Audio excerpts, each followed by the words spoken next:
योगी जी इस्तीफा कब दे रहे हैं? शिवपाल यादव का कहना है और तमाम विपक्ष के नेता मांग कर रहे हैं। देखो, शिवपाल यादव जी जब कब्र में चले जाएंगे ना, जब मुलायम सिंह यादव तो चले गए, जब शिवपाल यादव चले जाएंगे, ममता बनर्जी चलेगी, जितने भी जो देश विरोधी तत्व हैं वो लोग कब्र में चले जाएंगे, तब तक भी हमारे योगी जी जीवित रहेंगे।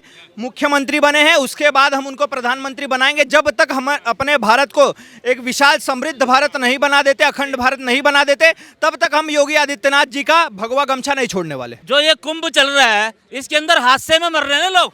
वो जो अखिलेश का बाप था वो खुद खड़ा होकर बोल रहा था कि मैंने तुम्हारे लिए है ना इतने राम के लोगों हिंदुओं को मैंने मरवा दिया। वो तो खुद खड़ा होकर बोल रहा था ना, मरवा दिया। मगर ये तो हादसे से मर रहे हैं। इसमें तो कोई दूसरे हमारी जो पार्टियां हैं जो करवा रहे हैं वो मरवा तो नहीं रहे ना। बंगाल में हिंदू महिलाओं को जलाकर मार दिया गया था, तब ममता बनर्जी ने सवाल क्यों नहीं पूछे? जब राजस्थान में रेप हो जाता है तब ममता बनर्जी और ये सारे विपक्ष सवाल क्यों नहीं पूछते? जब मुलायम सिंह यादव ने कार सेवकों पर गोली चलवाई थी तब ये सवाल क्यों नहीं पूछा गया? जब केरला में हिंदू मरते, कर्नाटक में हिंदू मरते, तब ये सारे लोग सवाल पूछने वाले कहाँ चले जाते हैं? जब इतनी पत्थरबाजी होती है हमारे हनुमान जयंती यात्रा पर, रामनवमी पर, इतने सारे जो हमारे हिंदू तीज त्यौहार है उस पर जब पत्थरबाजी होती है तब कोई सवाल क्यों नहीं पूछता? अखिलेश यादव कब इस्तीफा देंगे? जो शंकराचार्य को लठ से पिटवा रहे थे अपने कार्यकाल के अंदर, पूछिए इनसे क्या भगदड़ हुई थी रेलवे स्टेशन के बाहर, जो हजारों श्रद्धालु मर गए थे, तब क्यों नहीं इस्तीफा दिया इन्होंने? तब इनसे इस्तीफा मांगते वक्त जीवा कट रही थी या जीवा थी नहीं मुंह के अंदर? इनसे पूछिए।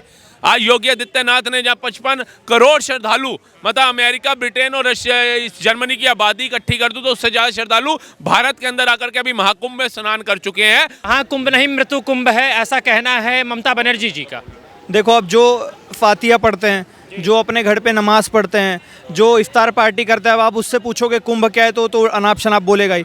ऐसे लोगों से भाई पूछना ही क्यों? ऐसे लोगों को मैं कहता हूँ सीरियस लेना ही क्यों?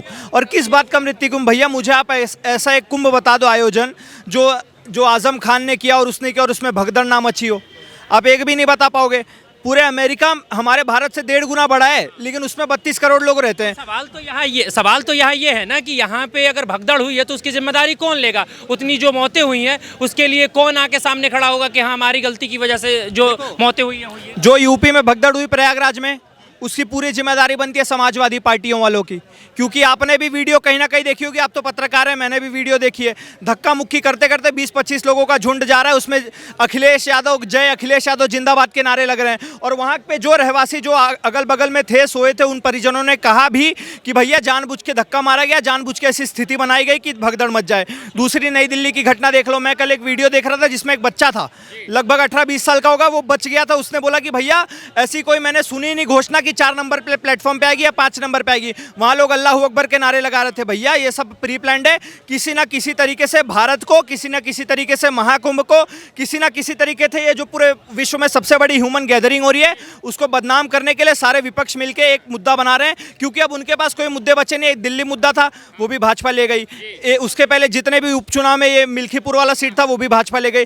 तो अब विपक्ष के पास कोई भी मुद्दा नहीं बचे, इसीलिए वो हिंदुओं को और महाकुंभ को बदनाम करने की साजिश कर। योगी जी इस्तीफा कब दे रहे हैं? शिवपाल यादव का कहना है और तमाम विपक्ष के नेता मांग कर रहे हैं। देखो, शिवपाल यादव जी जब कब्र में चले जाएंगे ना, जब मुलायम सिंह यादव तो चले गए, जब शिवपाल यादव चले जाएंगे, ममता बनर्जी चलेगी, जितने भी जो देश विरोधी तत्व हैं वो लोग कब्र में चले जाएंगे, तब तक भी हमारे योगी जी जीवित रहेंगे।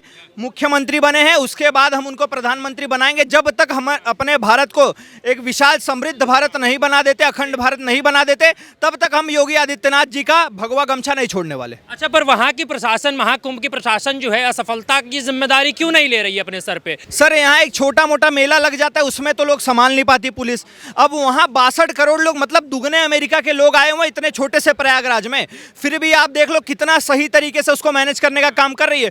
फ्री बसेस चल रही है, फ्री में खाना मिल रहा है, फ्री में रहने को टेंट मिल रहा है, फ्री में सुविधाएं मिल रही है। और क्या लोगे? किसी की जान लोगे क्या? 7,500 करोड़ का उन्होंने 2.5 लाख करोड़ का बिजनेस बना दिया। और क्या लोगे बताओ? भैया मैं तो जाके खुद देख के आया हूँ भाई, इतनी अच्छी विशाल महाकुंभ मैंने इसके पहले पूर्ण कुंभ भी नहाया हूँ, अर्ध कुंभ भी नहाया हूँ। इतना अच्छा व्यवस्था मैंने नहीं देखा था जितना इस कुंभ में देखा है।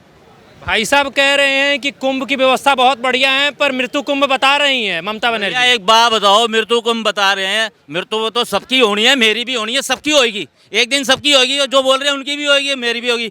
मगर आप एक बात बताओ मुझे, जो ये कुंभ चल रहा है इसके अंदर हादसे में मर रहे हैं लोग।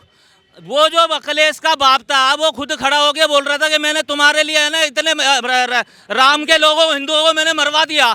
वो तो खुद खड़ा होके बोल रहा था ना मरवा दिया, मगर ये तो हादसे से मर रहे हैं। इसमें तो कोई दूसरे हमारी जो पार्टियां हैं जो करवा रहे हैं वो मरवा तो नहीं रहे ना। अच्छा, पर जो गलती हुई है उसका जवाब नहीं मांगे जनता, उसका जवाब विपक्ष नहीं मांगे, मांगना बंद कर दे। मांगो जवाब, मगर जो वहाँ पे जो मृत्यु हुई जो 53 करोड़ 60 करोड़ जो जहाँ पे लोग आ रहे हैं भाई, छोटी मोटी थोड़ी सी तो होगी। अगर घर में भी कोई फंक्शन होता है, कोई नाराज हो जाता है, कोई लड़के चले जाता है, तो इसमें कोई ऐसी 53 करोड़ भाई साहब, धरती हिंदुस्तान की आधी दुनिया एक जगह जा रही है, तो थोड़ा बहुत तो भाई वो सहना पड़ेगा जनता को। क्या भाई साहब, जब बंगाल में हिंदू महिलाओं को जलाकर मार दिया गया था तब ममता बनर्जी ने सवाल क्यों नहीं पूछे? जब राजस्थान में रेप हो जाता है तब ममता बनर्जी और ये सारे विपक्ष सवाल क्यों नहीं पूछते? जब मुलायम सिंह यादव ने कार सेवकों पर गोली चलवाई थी तब ये सवाल क्यों नहीं पूछा गया? जब केरला में हिंदू मरते, कर्नाटक में हिंदू मरते, तब ये सारे लोग सवाल पूछने वाले कहाँ चले जाते हैं? जब इतनी पत्थरबाजी होती है हमारे हनुमान जयंती यात्रा पर, रामनवमी पर, इतने सारे जो हमारे हिंदू तीज त्यौहार है उस पर जब पत्थरबाजी होती है तब कोई सवाल क्यों नहीं पूछता? जब कश्मीर से हिंदुओं को भगाया जाता है तब कोई सवाल क्यों नहीं पूछता? हर बार सवाल पूछना, हर बार टारगेट करना हिंदू के त्योहारों को ही क्यों? ये चीजें जब तक चलती रहेंगी तब तक लोग बनाते रहेंगे कि भैया हिंदू का त्योहार है, उस पर निशाना बना लो, हमें वोट मिल जाएगा। क्या महाकुंभ मृत्यु कुंभ नहीं है? सर, टीएमसी की पार्टी मृत्यु कुंभ बन चुकी है, समाजवादी पार्टी मृत्यु कुंभ बन चुकी है, जितने भी विपक्षी पार्टियां मृत्यु कुंभ बन चुकी है। जो हमारा महाकुंभ है वो एक तरीके से आप देखोगे वो अमृत कुंभ बन चुका है। अमृत कुंभ बन चुका है। क्या कहेंगे भाई साहब, क्या नाम हुआ? सुधीर पांडे। पांडे जी, एक मिनट पहुंच, एक मिनट। महाकुंभ मृत्यु कुंभ है, ऐसा मेरा कहना नहीं है, ऐसा ममता बनर्जी जी क्या कहना है, क्या कहेंगे? देखिए, वो खुद पूतना थी एक, आपको याद होगा, है ना, द्रौपद युग के अंदर।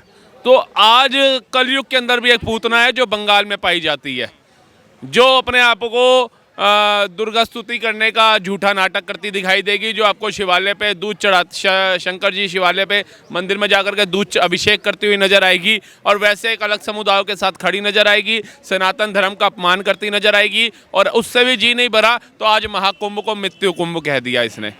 मैं तो कहता हूँ, पर सवाल तो बनता है ना राहुल जी, क्योंकि इतनी लोगों की जो है भगदड़ में मौत हुई, तो सवाल तो पूछना जायज है। जायज़ है। एक डॉक्टर महिला का बलात्कार हो गया बंगाल के अंदर, मैं इस्तीफा दूंगी, मैं कार्रवाई करूंगी, क्या हुआ? मामला दबा दिया उधर, नंगा करके बहन बेटियों को वहां दौड़ाया गया बंगाल के अंदर, मणिपुर पे छाती फाड़ रहे थे, क्या हुआ? उस केस का दबा दिया उन पे। केस में तो ममता बनर्जी जी खुद प्रोटेस्ट में आई हुई थी, मतलब मुख्यमंत्री खुद अपने आप को असहाय महसूस कर रहा है और अपने ही खिलाफ प्रोटेस्ट में उतर गया। ये तो भैया जी हम पहली बार किसी राज्य के अंदर देखने को मिला होगा, और वो था वेस्ट बंगाल, जहाँ की ममता बनर्जी अपने आप को धाकड़ बोलती हैं और उसको महाकुंभ पर टिप्पणी करनी है। आई थी क्या स्नान करने महाकुंभ के अंदर, जो पता चल गया उनको मृत्यु कुंभ है या महाकुंभ है? पूछिए ममता बनर्जी से। अरे पर वो लोगों की आवाज बनकर आवाज उठा रही हैं कि हाँ, लोगों के साथ जो वहाँ गलत हुआ, भगदड़ में जो लोगों ने जान गंवाई, उसका जवाब कौन देगा? इनसे पूछिए, पूर्ण राज्य की मुख्यमंत्री हैं,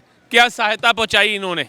भगदड़ हो गई, भगदड़ कोई आतंकवादी घटना के कारण तो नहीं हुई, कोई बम विस्फोट तो नहीं हुआ, कोई दंगा तो नहीं हुआ, वो लोगों के अंदर ही कुछ असुरक्षित महसूस हुआ, एक भगदड़ मची कि भैया भागो, नागा साधु आ रहे हैं स्नान करें। वो लोगों को ये नजर नहीं आ रहा नीचे आटे की बोरियां पड़ी हैं या इंसान पड़े हैं, वो लोगों की बेवकूफ़ी है। उसमें प्रशासन क्या करेगा? अब क्या एक एक बंदे के पीछे एक एक प्रशासन लगा दिया जाए? शासन तो योगी आदित्यनाथ जी की है ना, योगी आदित्यनाथ जी के आदेश थी कि वहाँ पे जो है सारे लोगों को देखना अच्छे से, प्रशासन ने सुविधा उतनी उस लायक नहीं करी थी। पुलिस वाले तो गालियां खाने के बाद भी सहन कर रहे हैं, लोगों को मना कर रहे हैं। वो बेचारे साधु संत जो हिमालय की पहाड़ियों से आए हैं स्नान करने, उनके पास जा रहे हैं, वीडियो बना रहे हैं। एक हमारे बाबा जी है, उनका थोड़ा हाथ खराब है, पता नहीं कितने सालों की उनकी तपस्या है, हाथ को लेकर के उनका मजाक उड़ाया जा रहा है। एक कांटों के ऊपर लेट करके तपस्या कर रहे हैं, अपना लीन है वो अपने उसके अंदर संत, उनका जाकर के मजाक उड़ाया जा रहा है, और इनके लिए कुछ शब्द नहीं बोलते ये लोग। और जब इन लोगों के साथ पुलिस सख्त कार्रवाई करती है तो कहते हैं प्रशासन क्या कर रहा है? शिवपाल यादव जी के द्वारा योगी जी का इस्तीफा मांगा जा रहा है, और तमाम विपक्ष के नेता कह रहे हैं योगी आदित्यनाथ को इस्तीफा देना चाहिए। शिवपाल यादव को इस्तीफा देंगे, पूछिए इनसे।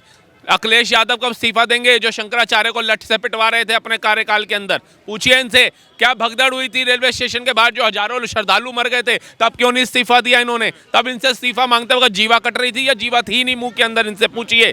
आज योगी आदित्यनाथ ने जहाँ 55 करोड़ श्रद्धालु मतलब अमेरिका, ब्रिटेन और जर्मनी की आबादी इकट्ठी कर दूं तो उससे ज़्यादा श्रद्धालु भारत के अंदर आकर के अभी महाकुंभ में स्नान कर चुके हैं और ये कह रहे हैं व्यवस्था ठीक नहीं है। इनके घर में 10 बंदे चले जाए ना तो ये ठीक से भोजन नहीं करा पाएंगे। वो लोग महाकुंभ के ऊपर टिप्पणी कर रहे हैं। बातें बोल के कब तक वो बीच बचाव करते रहेंगे योगी जी का? जो खुल के तो जवाब देना पड़ेगा ना। नहीं तो योगी जी का बीच बचाव करने की इसमें कहां से बात आ गई? जो उन्होंने सुविधाएं दे रखी हैं आप जाकर के देखिए, बुजुर्ग माताओं को पकड़ पकड़ के पुलिस प्रशासन लेकर के जा रहा है स्नान कराने के लिए उनके साथ, और अगर वो 3 किलोमीटर भी पैदल चलना पड़ा तो पुलिस वाले साथ चल रहे हैं। कहां से असुविधा है? सारी विपक्ष अगर सवाल उठा रही है तो कुछ ना कुछ गलती तो होगी। विपक्षी का कोई मुद्दा नहीं छोड़ा ना मोदी सरकार ने। अब वो क्या मुद्दे उठा रही है? टमाटर क्यों नहीं महंगा हो रहा? मुद्दा ही नहीं है, टमाटर महंगा नहीं हो रहा। अब प्याज महंगा क्यों नहीं हो रहा? प्याज महंगा ही नहीं हो रहा। अब क्या हो गया जी? श्रद्धालुओं के अंदर भगदड़ हो गई, ये मुद्दा बना दिया। शंकराचार्य जी ने आकर के टिप्पणी दी योगी जी को इस्तीफा देना चाहिए। अरे तुम्हें जब लठ पड़े थे तब क्यों नहीं मांगा था अखिलेश यादव का इस्तीफा? पूछिए।